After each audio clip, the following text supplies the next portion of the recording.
meel esindada täna siin Juhani Puukooli, siis Arxiases Plantex ja meil on väga hea meel, et meil on selline hea koostöö Maarjakase Seltsi ja Juhani Puukooli vahel, et tänu Maarjakase Seltsi aktiivsele tegevusele meie ikka jätkuvalt ka jätkame Maarjakase tootmist, et eks meil aeg-ajalt käib läbi ka peast mõtted, et kas seal on mõtet ja on seal ikka veel huvi, aga võin öelda, et viimase paari aasta jooksul on tulnud uusi inimesi, kasvatajaid, istutajaid, kes on huvitunud siis maarjakaskedest, nii et võib öelda, et Selts on teinud head tööd ja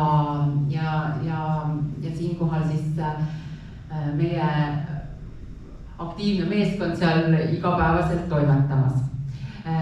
Nüüd ma vaatasin, et konverentsi kavas, et tänase päeva siis põhieesmärk on, et esitletakse postmarki, kus on siis valitud esimeseks teemaks Maarjakass, mis oli minu jaoks esimese hooga nagu üllatus, aga kindlasti päeva esimeses pooles, kui räägiti Maarjakase fenomenist, pärimusest ja tema olemusest, et sealt tuli see ka ilmselt välja, et miks just siis Maarjakass valiti.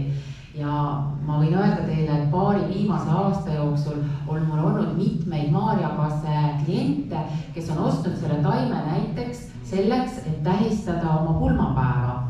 Ja on kingitud kõikidele pulmakülalistele siis Maarjakase istik, et ta oleks sellises parajas suuruses ja sellega siis on ka siis pulmapeo käigus toimunud istutamine. Et kõik siis selline Maarjakasega kaasnev lugu on siis jõudnud noorte inimesteni ja sellel on palju sellist sümbolväärtust ka. Lisaks siis ka puhtale ärilisele poolele meie firmas siis istiku müük ja ilmselt sealt edasi siis, kes ostavad nendel siis puit. Aga lähme siis siinkohal edasi. Meie metsataime tootmine toimub Räpinas.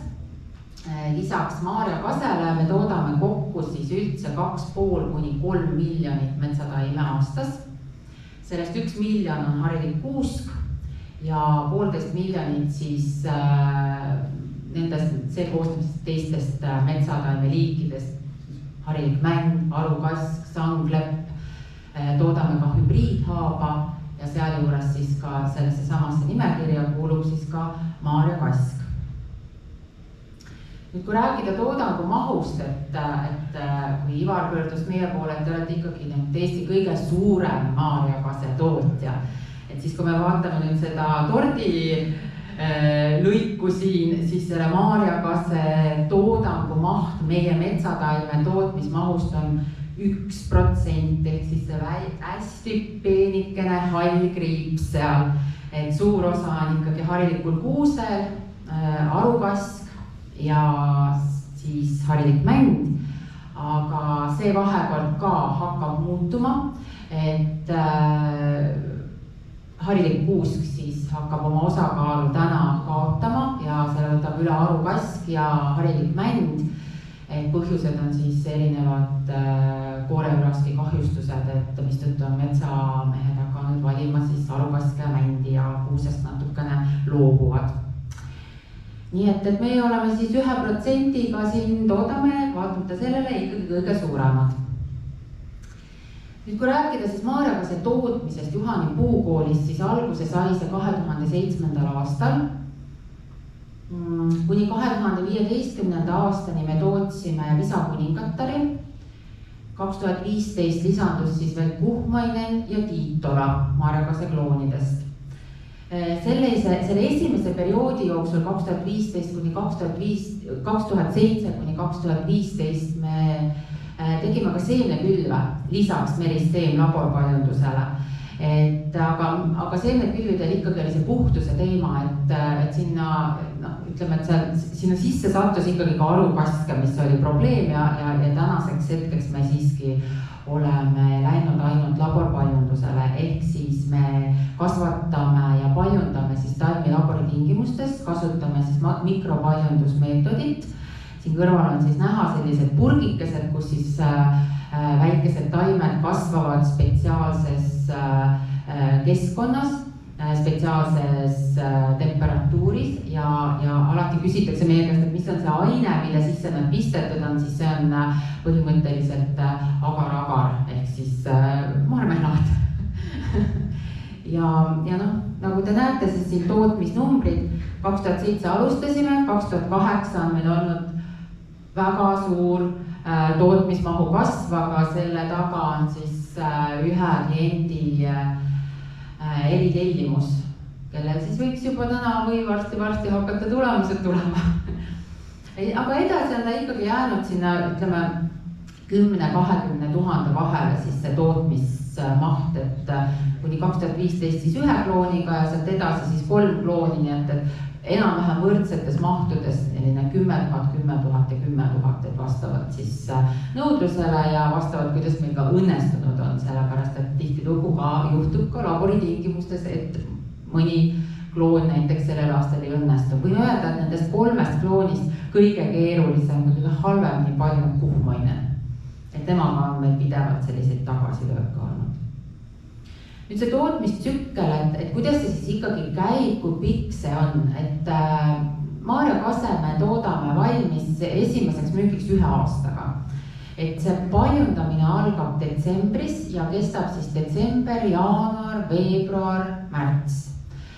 Vastavalt siis ka kogustele, et mõnikord saab veebruaris juba need mahud valmis paljundatud, aga mõnikord läheb selleks vaja ka veel märtsikuud. Et siin esimeses osas on näha siis fütotroni, kuhu need järjest seda paljundust tuuakse. Seal üleval on siis need taimi siis lõigatakse ja jälle tuuakse seda paljundust, kuni on siis piisav maht käes. Ja siis see jõuab edasi aprillis kasvuhoonesse.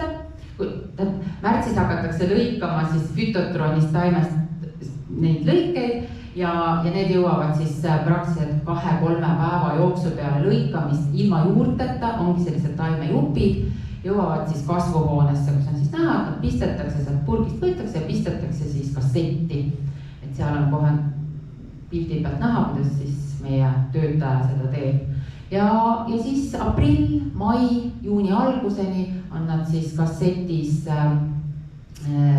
kasvuhoone tingimustes ja mai lõpus toimub siis omakorda sellest esimesest kassetist ümberistutus, veel korraks juurutamine ja juunikuu jooksul siis viiakse avamaale, kus siis ta kasvab läbi suve, viimasel pildil nähtavalt siis nendes kassettides peenartes avamaal.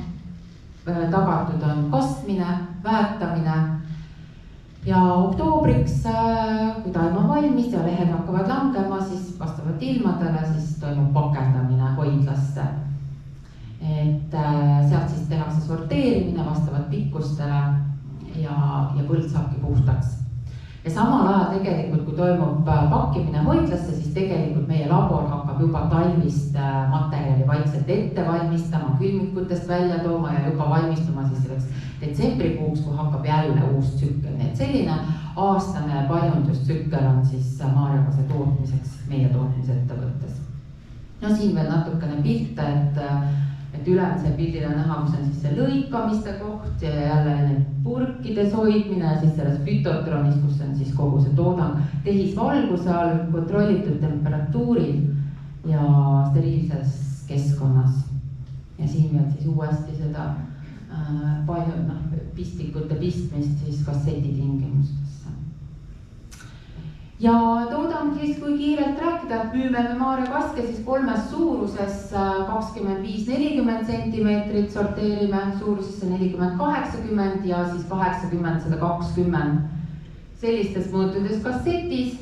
Müüme enamasti siin vasakul all pildis siis 1-aastase taimena, aga müüme ka siis kõrval oleval pildil näha on selline 1,5 liitrine pott.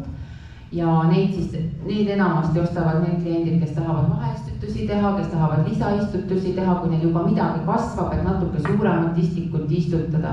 Aga kes siis rajavad esimest istandust endale, siis enamasti ikkagi juba hinna tõttu ostavad siis selle 1-aastase istiku ja seal on kindlasti vaja teha ikkagi ka need esmased hooldused, et heina tõrjumine ja mis seal edasi veel erinevad hooldustööd tulevad. Et selline on meil ja 100 kaupa pakendame pakkidesse kõigil on ka sertifikaadid, nii et nad ka kvalifitseeruvad ka, kes soovivad toetusi taotleda ja hoiame külmhoidlas ja väljastame siis aprillist kuni poole maikuuni, nii et selle aja jooksul on võimalik meie käest taime kätte saada, osta veel, kui meil on jääke, müüma hakkame kohe sügisest alates, nii et terve talv me tegelikult võtame broneeringuid ja aprill on siis see kuu, kui me taimi väljastame. Ja kuna meil on külmhoidla võimalus, siis selle tõttu ongi see väljastamise aeg meie käest pikem, et istutaja või ütleme, ostja saab ka valida, et kui ta ei jõua kohe kõike istutada või tal ei ole aprillis maa ette valmistatud, et siis ta saab veel ka maikuus seda teha.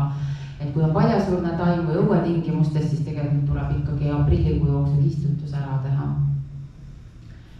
Ja noh, siit on näha, ma tegin see hästi lihtsalt graafikut, kuidas see müük meil nagu, et ma ise vaatan, ta selline siksak nagu, et 4 viimase aasta müük on, et kord on ta nagu hea tasemel, siis ta jälle kukub, siis on ta jälle 20 000 kanti, siis on jälle 15 000 kanti ja 20 000, 15 ja 10 ja niimoodi ta siis kogu aeg liigub, et ma ise olen vaadanudki, et üldiselt see on üks seltskond olnud siiani, kes käivad, ostavad, et üks aasta ostab, siis jääb üks vaheaasta, siis ta tuleb jälle ostab istikuid juurde või siis võib-olla tehakse ka mingisugune lõikamine ja siis jätkatakse istutust, et kuidagi selline üles-alla käib, aga me ei ole suutnud viia seda väga palju üle 20 000 seda aastast nii müüki kui ka siis ka seda tootmismahtu, et seda nõudlust lihtsalt ei ole olnud. Ja noh, kui nüüd võtta, siis, et mis see müük siis on, et mis on need küsimused või probleemid, siis põhiline on see, et enamasti keskmise ostja kogus on 200 kuni 500 tükki aastas. On ka ostjad, kes ostavad 1000 tükki, 1500, need on võib-olla siis esmarajajad, aga tõesti selline 200-500, aga ilmselt see sõltub ka sellest, et maapinda kui palju on, et ma vaatan, et kliendid on sellised, kellel on, ütleme, kuskil 4-hektarilised maakohad ja siis ta jääb vabaks kuskil 0,5 hektarit maad ja mõtlebki, et mis siis sinna panna ja maarjakask on siis selline puuliik, millega on nagu hea siis see maa nagu kasutuse võtta. Et nad ongi sellised nii-öelda järjepidevad istutajad, kes ikka tulevad üle aastate tagasi ja niisuguste lainetena nad siis käivad ja sellega siis meie see müügikogus ka kõigub. Kuigi me müüme 3 erinevat klooni, siis ostja väga vahet ei tee. On ostjad, kes on teinud endale üksi pulgi selgeks ja uurivad ja ta kindlasti tahab erinevaid kloone, siis väga palju on ikkagi seda nõustamistööd, miks siis just see kloon, mis nende vahe on, kas panna üks kloon või panna mitu klooni, et minu tarkus on teie kindlasti kõik siin Maarjakuse seltsi liikmed teate, minu tarkus on Ivari käest tulnud, et ikkagi soovitatakse panna erinevaid kloone ja Visakuningatal on kõige vanem kloon ja kõige aeglasema kasvulisem, Tiitola Puhman on uuemad, aga põhilause, mida mina olen öelnud, et põhiline on ikka puidu vahe, nagu selle puidu mustri vahe, et sealt hakkab, kuna tegemist on kvaliteetpuiduga, et siis sellest nagu hakkab see vahe, aga Ivar pärast kommenteerida veel omakorda, et see tõesti küsimus number 1 inimesed, et mis see vahe nendel kloonidel on ja üleüldse, et mis vahe siis seal on. Ja ütleme, et kuskil 2000 taime aastat me müüme ka Soome ja Rootsi, et Rootsi kliendid ostavad meie käest, mõned Soome kliendid, aga väga palju suuremaks see kogu selle läinud, et võib öelda, et ka ütleme, meie klientide hulgas nii Rootsis kui Soomes on ta ikkagi jätkuvalt selline, ütleme, niisugune väikesemahuline metsalistik, võrreldes siin kuuse või arukasega. Ja siis, kui nüüd mõelda selle peale, et aga kuidas siis nagu parandada seda müüki või mis siis oleksid need põhjused, siis ikkagi ma näen seda teadlikkust, et ega tihti inimesed ikkagi ei tea, mis asi see maarjakask on, nad küsivad karjalakaske ja seda ilusat kaske ja kas teil on seda ilusat valge tüvega kaske ja et see teadlikkus on ikkagi madal, et võiks seda veel suurendada. Ja teine osa on, et kui meil oleks sellist head puidutootmise edulugu, et kes siis tuleks, et ma tegin istanduse, rajasin, lõikasin ja sain sellise eduloo sinna taha, et võib-olla see pool oleks ka, mis nagu ärgitaks paljusid huvilisi valima siis just maarjakaske, mida istutada oma põldudele. Ja siinkohal meie poolt kõik, niimoodi me siis seal toimetame ja võib alati meie poole pöörduda ja tulla meie juurde külla ja taimasta. aitäh Ülle.